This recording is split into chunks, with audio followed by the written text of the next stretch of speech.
What's up, ladies and gentlemen? Welcome back for another Game of Thrones Season 7 spoiler video. Before we get started, I want to make this very clear. This video contains major spoilers and leaks that may potentially reveal what will happen during an entire episode this season. I have no idea how much of this will be true or not, but if you don't want anything spoiled by hearing this leak, I would recommend stopping the video right now. I know most people are very skeptical about leaks, which I am too when it comes to certain ones, but it appears that the original plot leak is almost 100% accurate, so hopefully some of you are a little bit more open-minded with leaks now. I try not to rule anything out until I see enough evidence to prove it right or wrong, but with this leak I'm about to show you, I'm still unsure of how much of this is going to be true.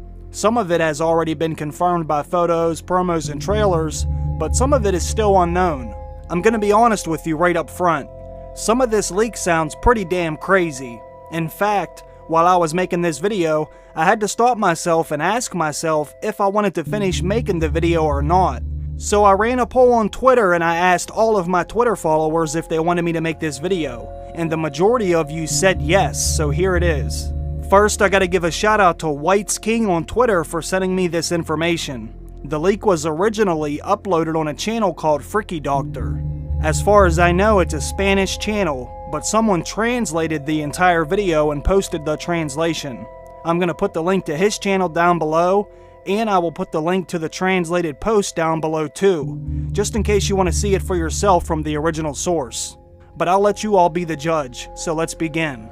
The episode starts with the excursion beyond the wall, which includes Jon, Gendry, Thoros, Beric, Jorah, Tormund, and the Hound, and 2 or 3 other unknown characters. Sir Davos does stay behind because he isn't much of a fighter, and he would only slow down the others. The mission continues through the north. As they travel, a lot of conversations come up. This is when Jon offers Longclaw to Jorah. Jon Snow says that it belongs to him since it belonged to his family, but Jorah says, "No, you should keep it. I'm not worthy of carrying this sword. My father gave it to you for a reason." Tormund and the Hound have a conversation about Brienne, which the Hound is amazed at how much Tormund admires and likes Brienne. Jon and Beric Dondarrion now have one thing in common, which is being brought back to life by R'hllor, and they discuss what it might mean and what their purposes might be. They continue north by trying to follow the vision the Hound saw in the flames. Finally, they see the mountain shaped like an arrowhead. This is when a large blizzard starts, and they hear a weird growl which they can't seem to recognize. But then one of the unknown men tries to find out what it is. That's when out of nowhere, a reanimated polar bear shreds the unknown man to pieces. But because of the heavy blizzard, no one is sure what has happened. And that's when the beast attacks Thoros of Myr. The beast stomps Thoros and it gives him a few slashes with his claws, but Thoros is also given the bear a few slashes with his flaming sword. When the Hound sees the flaming sword, he freezes in fear of the flames. Between everyone there, they are able to kill the beast, but Thoros is badly wounded. Beric tries to cauterize his wounds with his flaming sword to try and save his life. The mission must continue, though with the man down and Thoros balancing between life and death, things are looking dire. This is when they realize with the reanimated polar bear, that means that White Walkers are not too far, and they must hurry, but they know they cannot avoid them.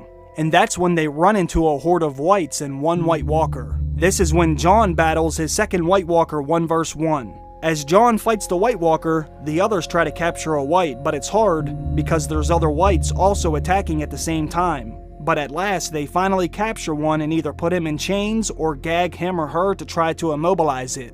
At this point, the White Army attacks all at once without mercy, and the only thing the group can do is run.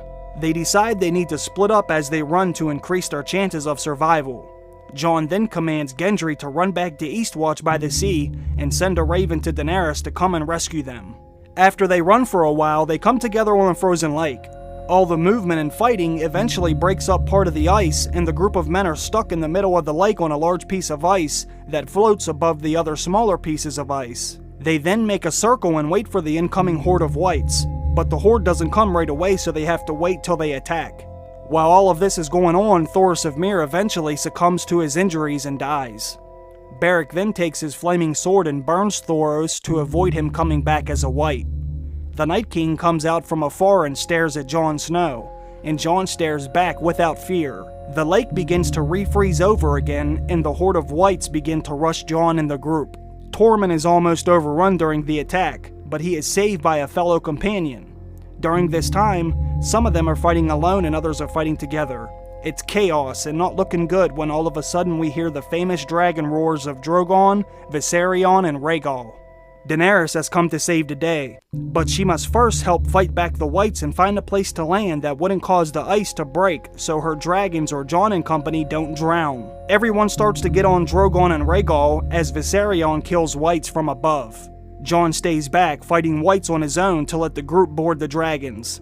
Jon stands there basically saying, "Here I am," so the whites will attack him and not his companions, that way they can make an escape. As the group is trying to escape, the Night King takes his spear made out of crystal ice and he launches it at Viserion's neck, who is flying overhead. With one throw, the spear goes into the dragon's neck and brings it down. Viserion crashes into the frozen lake, which breaks the ice, making him go into the water and sink under the water. Jon then runs to climb onto Drogon, but he falls when Drogon takes off, and Jon falls into the lake as well. Daenerys sees that Jon is pretty much a goner. Somehow the survivors are able to keep the captured white with them. After all this, a wounded Jon gets out of the lake, but he's in trouble because the whole army of the dead is there surrounding him. This is when his uncle Benjen comes in to save him, and he has his ball of fire and starts killing several whites. He clears out a section of the whites and he gives Jon his horse so he can get out of there and make it back to the wall.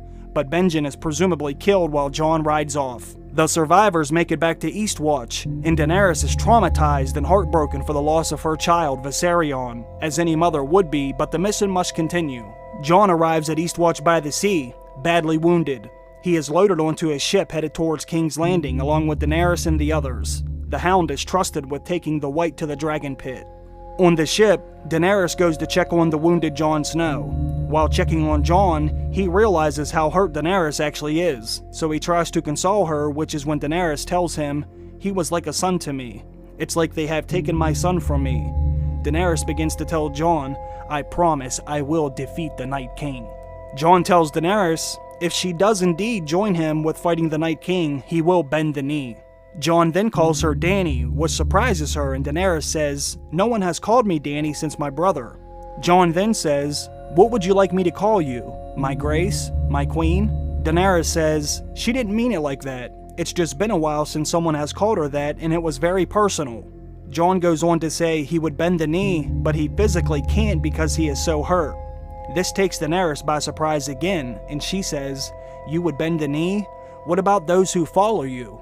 Alright folks, I'm going to stop the video right here for a second so I can show you something. Another leak came out a few months ago, and the leak had 7 pages from the Season 7 script for Game of Thrones. One of those pages was this scene between Jon and Daenerys on the ship.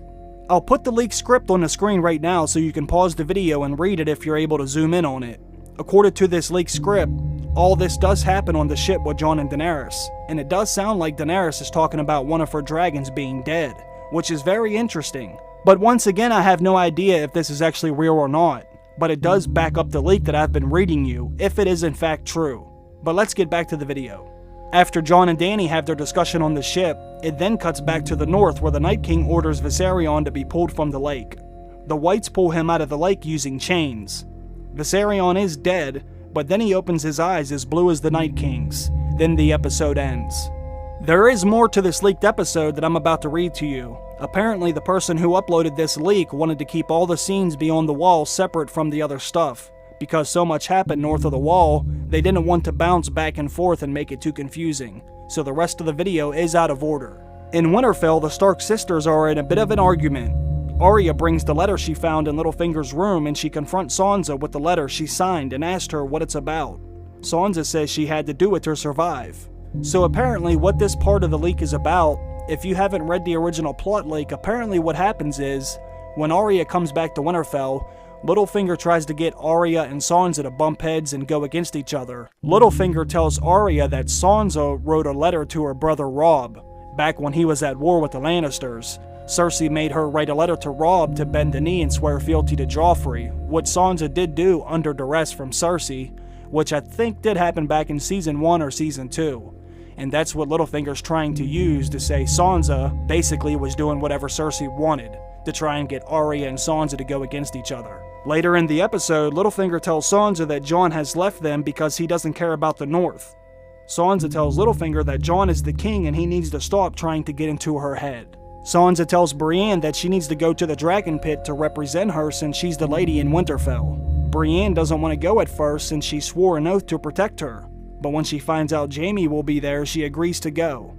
She believes she will be safe. She truly believes Jaime to be an honorable man. Before Daenerys leaves Dragonstone to help Jon beyond the wall, she is seen being nervous for Jon and Jorah, but mostly for Jon.